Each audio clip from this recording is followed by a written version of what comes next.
ma isku filan tahay la'aanta kaalmo dhaqaale oo caalami ah?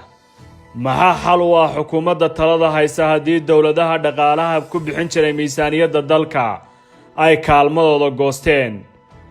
bilowgii bishii Janaayo iyo 14 bishan Abriil ee sanadkan ayaan tabinay warka ku saabsan inay dalalka bixiya dhaqaalaha lagu kabo miisaaniyadda Soomaaliya ay bilaabeen inay xilli hore joojiyaan dhammaan dhaqaalahaas. sababta ugu weyn waxay ahayd arrinta ku saabsan ismarwaaga xagga siyaasadda ee doorashada oo ay isku hayaan dhinacyada siyaasadda ee Soomaalida. xalay wasiirka maaliyadda ee Soomaaliya Cabdiraxmaan Ducaale Beyle waxa uu hoosta ka xariiqay in bishii Agoosto ee sanadkiina weydaartay ee 2020 dowladaha reer galbeedka iyo ururada dhaqaalaha ku kabi jiray miisaaniyadda dowladda kaalmadooda ay joojiyeen, taasoo ah arrin walwal weyn leh maadaama aynu ognahay in Soomaaliya aysan weli dhaqaale ahaan isku filnayn kana maarmi karin kabid caalamiya oo dhaqaalaheeda soo kabanaya lagu garab istaago. sida ay xaqiijinayaan khubarada sida dhow la socda hanaanka koridda dhaqaalaha dowladda federaalka, waxay rumaysan yihiin in kaalmada ugu badan ee lagu kabo miisaaniyadda dalka ay ka imaan jirtay dalalka la isku yidhaahdo reer galbeedka. qayb ahaan sida ay u kala badnaan jireen waxaa lagu qeexaa in Maraykanka oo kaliya uu bixinayay 38% kabidda miisaaniyadda dowladda, midowga Yurubna 23%, halka ay dowladda Ingiriiska bixinaysay 17%. isku darka guudna waa 68% dhaqaalaha lagu kabayay miisaaniyadda Soomaaliya. hadda waxay u muuqataa in miisaaniyadda ka imaanaysa reer galbeedka, gaar ahaan Maraykanka, midowga reer Yurub iyo UK ay joojiyeen. in la waayo 68% ka mid ah kabka miisaaniyaddu waxa ay leedahay nabarro xanuun badan oo ku wajahan dhaqaalaha dalka ee soo kabanaya. durba khubarada dhaqaale ee la taliyaasha ka ah wasaaradda maaliyadda ee dowladda federaalka iyo mas'uuliyiinta wasaaraddu waxa ay qirayaan walaaca xooggan ee ka soo wajahan dhacdadan.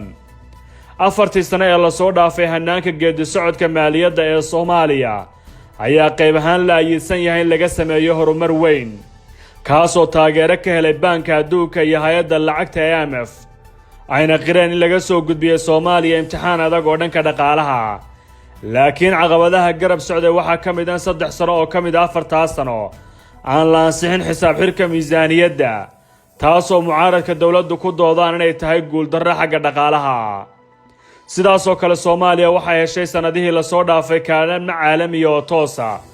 waxaa la ayiidsan yahay in midowga Yurub, Bangiga Horumarinta Afrika iyo Bangiga Adduunka ay lacag ka badan $235 milyan ay siiyeen dowladda federaalka, taasoo qayb badan oo ka mid ah loo qaybiyay dowlad goboleedyada dalka.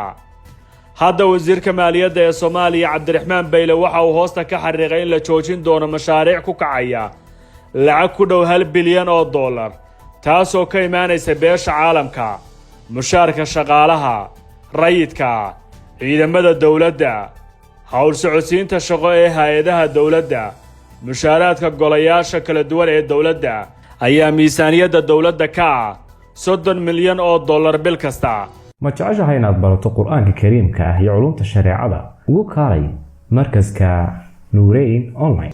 lacagtaasoo haatan kala bar ka mid ah meesha ay ka baxday maadaama dowlado shisheeye ay bixin jireen.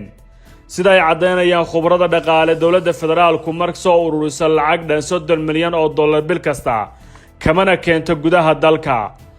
50% ka mid ah lacagtan 30 milyan una dhiganta 15 milyan oo ka mid ah dhaqaalahan mushaaraadka iyo hawl socodsiinta hay'adaha dowladda waxa ay ka imaan jirtay beesha caalamka oo hadda joojisay kabidda miisaaniyadda dowladda. inkastoo wasiirka maaliyadda Soomaaliya Cabdiraxmaan Ducaale uu arrintan shaaciyay, ma uusan raacin sharaxaad la xiriirta sababta deeq-bixiyaashu kaalmadooda u goosteen si cad. haddana waxaynu saadaalin karnaa arrimaha ka dambeeya tallaabooyinkaas oo kale ah: kow, dhaqaale xumida dowladihii kaalmada bixin jiray soo food saartay ee xanuunka safmarka ee COVID-19 uu sababay, taasoo hoos u dhigi karta dadaalkii garab istaagga ee dalalkaas. iyo tan labaad oo arrimaha siyaasadda oo la xiriirta howlaha doorashooyinka Soomaaliya. sababta u dambaysa ayaa ah tan xooggan, waxaana hore u jiray markasta in la joojin jiray dhaqaalaha caalamka bilaha u dambeeya ee muddaxileedka hay'adaha dowladda federaalka. balse dhacdada cusub waa arrinta muddo kororsiga golaha shacabku ay sameeyeen oo baaqi ka yimid dalalka bixinaya dhaqaalaha ugu badan ay caddeeyeen in taageeradooda maaliyadeed ay dib u eegi doonaan taasoo durba muujinaysa inay sameeyeen tallaabo kasta oo ay qaadi kareen ilo diblomaasiyadeed oo ku dhow ururada iyo dowladaha dhaqaalaha ku bixiya kabka miisaaniyadda Soomaaliya waxay hoosta ka xariiqeen inay ka walwalsan yihiin hannaanka loo isticmaalayo lacagtaas oo ay sheegeen inay suuragal tahay in xagga siyaasadda loo isticmaalo taas ayaana ahay leeyihiin waxa ugu weyn ay caqabada u arkaan dalalka Turkiga iyo Qatar oo rumaysan yahay inay xulafo ahaan ka yihiin arrimaha siyaasadda gudaha ee Soomaaliya meelo ka mid ah waxay taageerad maaliyadeed oo toos ah siin jireen dowladda federaalka laftirkooda macluumaad la helay ayaa caddeynaya inaysan bixin 2 bilood ee la soo dhaafay lacagtaas sababtana ay ku sheegeen marmarsiyo u muuqda la dhuumashada xaqiiqada gorfaynta u dambeysay ee hadal jeedinta wasiirka maaliyadda Soomaaliya waxay hoosta ka xariiqaysaa inay soo wajahan tahay marxalad lacag la'aan oo ku dhacda dowladda ayna istaagi karaan dhammaan howlaha shaqada taasoo haddii ay dhacdo dhabarjab siyaasadeed ku noqon karta dowladda federaalka ee Soomaaliya